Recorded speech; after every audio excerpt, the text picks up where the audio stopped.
Welcome to the Ontario Mortgage and Real Estate Insights podcast, your go-to source for the latest developments, trends, and regulatory changes in the industry. I'm your host, Steve Hamoan, here to provide you with insights sourced from reputable news outlets to help you stay informed and make well-informed decisions. This podcast is brought to you by Royal LePage Inc., a trusted mortgage brokerage dedicated to helping Canadians achieve their home ownership dreams. Visit realapproved.ca to learn more about how their experienced team can assist you with your mortgage needs. Let's dive into today's episode. Today, we're examining the fading mortgage renewal crisis and the opportunities it presents for borrowers and brokers alike. The looming mortgage cliff, which had been flagged as a significant concern for Canada's mortgage market, seems to be less daunting due to recent developments in interest rates. Initially, many experts, including Canada's banking regulator, the Office of the Superintendent of Financial Institutions, raised alarms about the potential payment shock awaiting homeowners. With 76% of mortgages outstanding as of February 2024 set for renewal by the end of 2026, there were fears of financial strain. However, thanks to a series of interest rate cuts by the Bank of Canada last year, the threat has lessened significantly. These cuts, alongside a drop in fixed rates, have made the anticipated rise in payments more manageable for most homeowners. Mario Cloutier, head of national distribution at Manulife, noted that the current trend towards lower rates offers more flexibility and choices for consumers refinancing their mortgages in the next 2 years. Manulife is preparing to offer personalized, advice-driven mortgage solutions tailored to each client's financial situation and goals. In a move that further supports borrowers, the Office of the Superintendent of Financial Institutions announced in September that the stress test requirement for uninsured borrowers switching lenders at renewal time would be removed. Toronto broker Mickey Kaneka hailed this as a huge win for borrowers, emphasizing the enhanced role brokers will play in guiding clients through their options. The Bank of Canada has also weighed in, estimating that about 40% of all outstanding mortgages will renew at higher rates by 2026. While some borrowers may face significant payment increases, many will have greater flexibility due to paying down their principal, potential income increases, or rising property values. The central bank also suggests that the likelihood of an imminent interest rate hike is low. Despite global trends of rising government bond yields, Canada remains an exception, partly due to economic pressures, such as potential tariffs from the United States. The country's labor market showed resilience in December, adding 91,000 jobs and slightly lowering unemployment. This strong performance has sparked speculation about the Bank of Canada's next move regarding interest rates, but the expectation remains for further rate reductions throughout 2025. National home sales saw a robust finish to 2024, with the Canadian Real Estate Association reporting a 19.2% increase in the number of homes that changed hands in December compared to the same month last year. This strong fourth-quarter performance is setting the stage for what the association forecasts as a rebound in sales for 2025. The Canadian Real Estate Association is projecting that 532,704 residential properties will be traded in 2025. This outlook marks an improvement from their previous prediction last fall, which anticipated a 6.6% national increase in home sales for the year. Additionally, the association expects the national average home price to rise by 4.7% annually to $722,221, up from an earlier forecast of a 4.4% increase. Sean Cathcart, the senior economist at the Canadian Real Estate Association, highlighted during a news conference in Ottawa that there is a substantial amount of demand waiting on the sidelines. He noted that many potential buyers are looking for conditions such as lower interest rates and increased inventory before entering the market. Cathcart believes that a significant portion of this demand will be activated this year. The association also forecasts that national home sales will continue to climb, with a projected 4.5% increase in 2026. The average home prices are expected to rise by 3.3%, reaching $746,379. One of the key drivers for this optimistic outlook is the expectation of lower borrowing costs, which were already evident in the last quarter of 2024, one of the busiest in the past 2 decades, excluding the pandemic period. Cathcart mentioned that the point when interest rates stabilize will play a crucial role in bringing buyers back into the market. He said, "The point at which interest rates are going to really bring buyers back, and that's part of our forecast, is when they stop falling. Because as long as they're still falling, people are going to wait." The current policy rate from the Bank of Canada stands at 3.25%, with the next announcement expected on January 29th. The Canadian Real Estate Association predicts that provinces like British Columbia and Ontario, known for their expensive housing markets, will see more significant sales rebounds and larger inventories, but with more modest price increases. On the other hand, Alberta and Saskatchewan are anticipated to experience more pronounced price hikes due to increased demand and already low inventories. Cathcart also addressed the potential risks that could impact these forecasts, notably mentioning the possibility of a trade war with the United States as a major concern. He described it as the elephant in the room that could harm Canada's economy and suppress housing sales. He commented, "If you're not sure about your employment next year, you're not going to go out and sign a contract for 25 years and borrow $500,000. In terms of recent performance, December saw 27,643 homes sold, up from 23,190 in December 2023, marking a 19.2% increase. This followed a 26% year-over-year rise in November and a 30% increase in October. However, on a seasonally adjusted month-over-month basis, home sales in December fell 5.8% from November, though they remained 13% above where they stood in May, just before the Bank of Canada's initial rate cuts last year.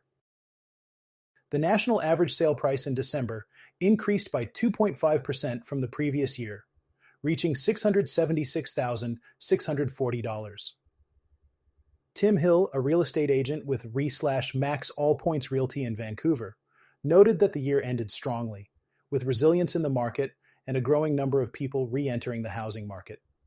He observed, "We saw some resilience in our numbers, and we saw more people starting to come back into the market."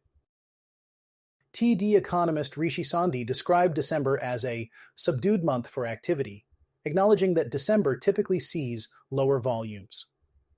He noted that Ontario and British Columbia's housing markets likely still have significant pent-up demand and a substantial share of homes that could benefit from federal mortgage rule changes. Sandhi's baseline expectation is for a solid gain in Canadian home sales and average home prices this year, despite the macroeconomic uncertainties, such as tariff threats. By the end of the year, there were about 128,000 properties listed for sale across Canada, which is up 7.8% from the end of 2023, but still below the historical average of 150,000 for that time of year.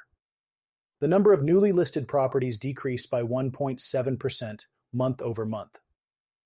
Tim Hill pointed out that the impact of relative inventory increases has been particularly noticeable in Vancouver, where for the first time in years, buyers have more options and can make decisions without the same level of pressure as in previous years. Canada's housing market is showing signs of recovery as we move into 2025, fueled by falling interest rates, updated mortgage policies, and increasing consumer confidence. According to Royal LePage's fourth quarter 2024 house price survey, the national aggregate home price rose by 3.8% year-over-year, reaching $819,600.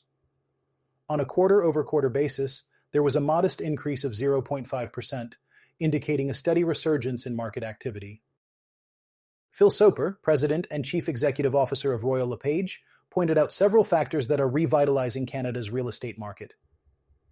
He emphasized that the substantial drop in interest rates in recent months, with expectations of further reductions in 2025, is improving affordability. Soper predicts that the Bank of Canada could lower rates by an additional 100 basis points by the end of the year, which would steadily enhance affordability. Moreover, new mortgage regulations are already assisting younger Canadians by boosting their borrowing power and decreasing monthly carrying costs. Regional trends show varying degrees of price growth across the country. Quebec City led with an impressive 11.3% year-over-year increase in the aggregate home price, reaching $400,600. The Greater Montreal area experienced robust activity, with prices rising by 8.2% annually to $613,300, driven by strong demand in both entry-level and downsizer markets. In contrast, modest gains were seen in Greater Toronto, with a 2.3% increase to $1,149,300, and Greater Vancouver with a 0.7% rise to $1,229,000. Calgary and Edmonton reported annual price increases of 3.8% and 7.2%, respectively. Despite these price increases, affordability challenges persist, particularly in high-cost markets such as Toronto and Vancouver, where median prices for single-family detached homes now surpass $1.4 million, creating barriers for many potential buyers. The revised mortgage regulations introduced in late 2024 aim to broaden accessibility. Key changes include extending eligibility for 30-year amortizations on insured mortgages to all first-time buyers and raising the mortgage insurance cap from $1 million to $1.5 million, providing greater flexibility in high-priced markets. Additionally, the elimination of the stress test for uninsured borrowers switching lenders offers improved refinancing options. Looking forward, political uncertainty surrounding the upcoming federal election could influence market dynamics, as Royal LePage has noted. This uncertainty is exacerbated by the resignation of Prime Minister Justin Trudeau and the prorogation of Parliament, which could impact housing policy. Phil Soper remarked that the essential need for housing in Canada surpasses political cycles, urging the next government to prioritize addressing the supply crisis affecting millions of Canadians seeking affordable housing and stability. Royal LePage forecasts a 6.0% increase in the national aggregate home price by the fourth quarter of 2025. Early indicators suggest heightened activity in the spring, driven by continued rate cuts and a stabilized economic outlook. While prices are expected to rise moderately, the market seems poised for balanced growth, offering favorable conditions for both buyers and sellers. Our next topic today is a rather intriguing one, as it touches on the potential for significant policy shifts in Canadian housing. It was recently revealed that the federal government quietly conducted a survey to gauge Canadians' opinions on a potential home equity tax. This has sparked quite a bit of discussion and concern, given that the government had previously assured the public that such a tax was not being considered. The survey, commissioned by the Canada Mortgage and Housing Corporation and conducted by Abacus Data, was part of a report titled Housing, Mortgage, and Debt Survey. It aimed to explore Canadians' views on housing affordability and the potential impact of introducing a home equity tax. The survey cost taxpayers $234,744 and gathered input from 2,508 respondents back in June 2022. According to the report, there was some confusion among Canadians about whether the government actually intended to introduce a tax on home equity. Many were under the impression that discussions were already happening at the federal level, which understandably created uncertainty and concern among homeowners. One of the questions posed in the survey was whether respondents would support a tax on home sale profits above a certain threshold. The majority of participants strongly opposed this idea, fearing it would penalize those who have invested in their homes over the years.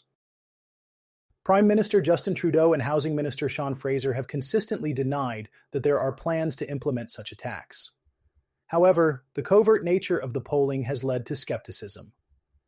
Conservative leader Pierre Poilievre expressed surprise that the government, which has repeatedly stated its lack of interest in a home equity tax, would spend hundreds of thousands of dollars polling Canadians about it. The Canada Mortgage and Housing Corporation defended the survey, stating that it was part of broader research into housing challenges and not indicative of any specific policy plans. CMHC spokesperson Catherine Leger emphasized that polling Canadians about their views on housing affordability is a standard part of their work, helping them understand public perspectives and identify potential solutions. Despite these assurances, some critics remain unconvinced. Economist Michael Campbell questioned how asking Canadians about a tax that supposedly is not intended for introduction fits into a broader housing strategy. He suggested that this kind of polling might only serve to increase public mistrust. This situation highlights the delicate balance the government must maintain when exploring policy options that affect homeowners. It also underscores the importance of transparency and clear communication with the public to avoid unnecessary alarm and confusion. We'll keep an eye on any developments in this area and how they might impact the housing market.